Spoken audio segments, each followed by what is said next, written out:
Hello everyone, আমি Rimpa. Welcome to my channel দিন কথা। প্রায় 12 ঘন্টা ট্রেন জার্নি করার পর সকাল সকাল পৌঁছে গেলাম গন্তব্যস্থলে। আমরা এখন আছি ডিডিইউ স্টেশনে। যেহেতু ট্রিপটা হঠাৎ করে প্ল্যান হয়েছিল, তাই বারাণসী স্টেশনের কোনো টিকিট আমরা পাইনি। ঋত্বিক সকাল সকাল পান দেখতে পেয়ে আমাদের জন্য পান কিনে নিয়ে চলে এলো। ইতিমধ্যে গাড়িও চলে এসছে। চলুন ব্যাগগুলোকে আগে ঠিকঠাক ভাবে রেখে দিই। ডিডিইউ স্টেশন থেকে বেনারস প্রায় 15 কিলোমিটার, তাই যেতে আধ ঘন্টা থেকে 40 মিনিট মতন সময় লাগবে। সকাল সকাল রাস্তা একদম ফাঁকাই ছিল। এই বছরের শুরুতেই জানুয়ারিতে বেনারস এসেছিলাম, কিন্তু তখনকার ওয়েদার আর এখনকার ওয়েদারের মধ্যে আকাশ আর পাতাল তফাৎ। তখন ছিল যেমন ঠান্ডা আর এখন তেমন গরম।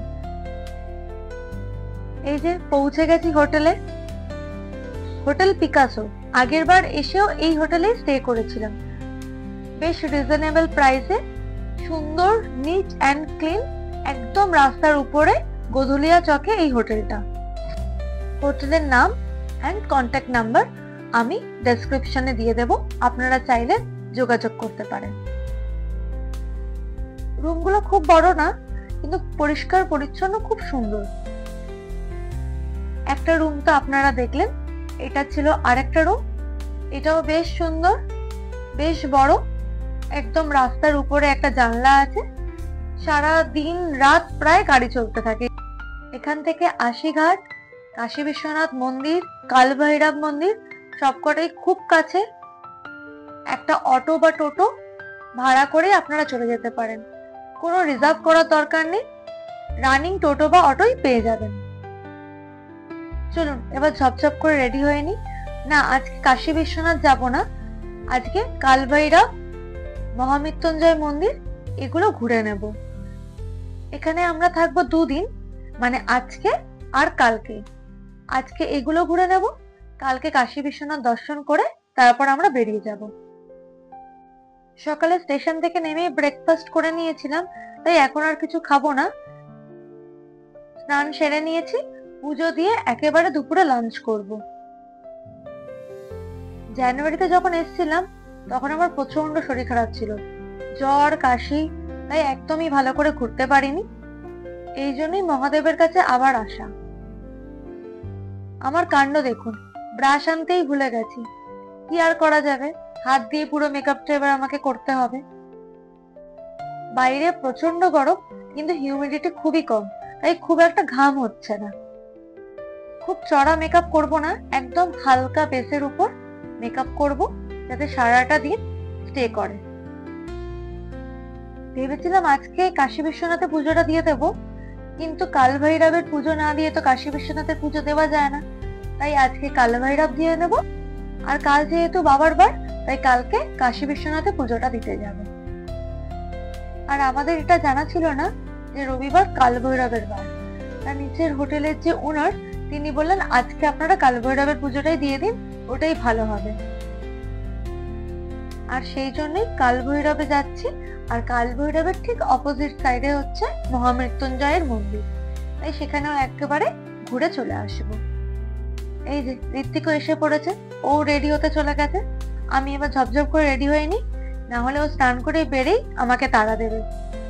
এত গরমে চুলটা না ছেড়ে বেঁধে ফেললাম। এই যে রিক্সাতে উঠে পড়েছি, কিন্তু এখানে রিক্সাগুলোতে আবার 4 জন ওঠা যায়, সামনে 2 জন আর পিছনে 2 জন। বেশ মজার না এটা? আমরা এখন বেরিয়ে পড়েছি কালভৈরব মন্দিরের উদ্দেশ্যে। অটো থেকে এই জাস্ট নেমেছি, আর একটু হাঁটলেই মন্দির। এই যে মন্দিরের একদম গেটের সামনে পৌঁছে গেছি, কিন্তু এখানে এসে জানতে পারলাম মন্দির এখন বন্ধ আছে। মন্দির খুলতে খুলতে 3টে, 3:30। 2 সাইডে লাইন দিয়ে শাড়ির দোকান। এত শাড়ির দোকান দেখে নিজেকে আটকানো যায় বলুন তো? তাই শাড়িগুলো দেখতে দেখতে, দাম দর করতে করতে একটু মন্দিরের সামনে যাচ্ছি। মন্দিরের সামনাসামনি থাকলে মন্দির খুললেই ঝপ করে চলে যাওয়া যাবে, আর না হলে আবার বিশাল লাইনের পিছনে গিয়ে দাঁড়াতে হবে। মন্দির খুলতে খুলতে আরো অনেকটা দেরি আছে, তাই ভাবলাম একটু চা আর একটু কিছু খাওয়া যাক।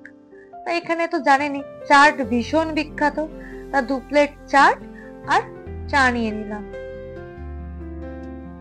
এখানে চায়ের টেস্টটাও কলকাতার থেকে বেশ আলাদা।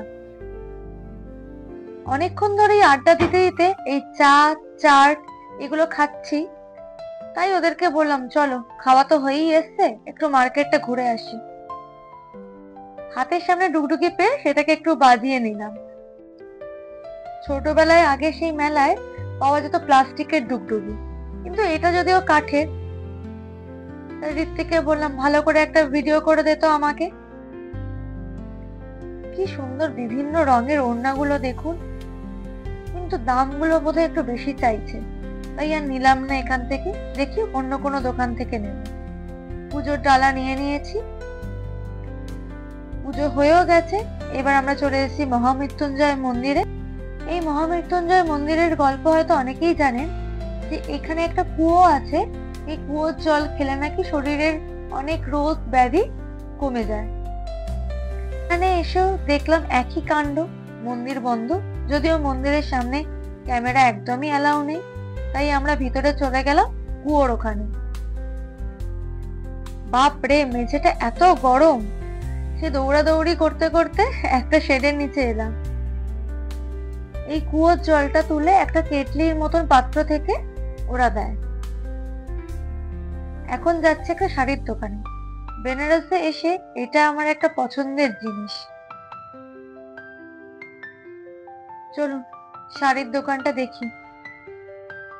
যদিও আগের বারেও আমি এই দোকানটাতেই এসেছিলাম, তাই সবার সাথে একটু চেনা পরিচয় আছে। এই যে শাড়ি দেখা শুরু হয়ে গেছে। এত রকম শাড়ি, নিজেই কনফিউজড হয়ে যাচ্ছি কোনটা ছেড়ে কোনটা নেব। আমার বোনও শাড়ি নেবে বলে ও শাড়ি দেখছে। আমি আবার উপরের ফ্লোরে দেখতে এলাম ঋত্বিকের জন্য পাঞ্জাবির মেটেরিয়াল। পাঞ্জাবির মেটেরিয়াল শাড়ি দুটোই পছন্দ হয়ে গেছে। চলুন ব্লগটা আজকে এখানেই শেষ করছি। সবাই ভালো থাকবেন, সুস্থ থাকবেন। দেখা হবে আবার নেক্সট ব্লগে। ভিডিওটা ভালো লাগলে অবশ্যই চ্যানেলটা সাবস্ক্রাইব করে একটা লাইক করবেন।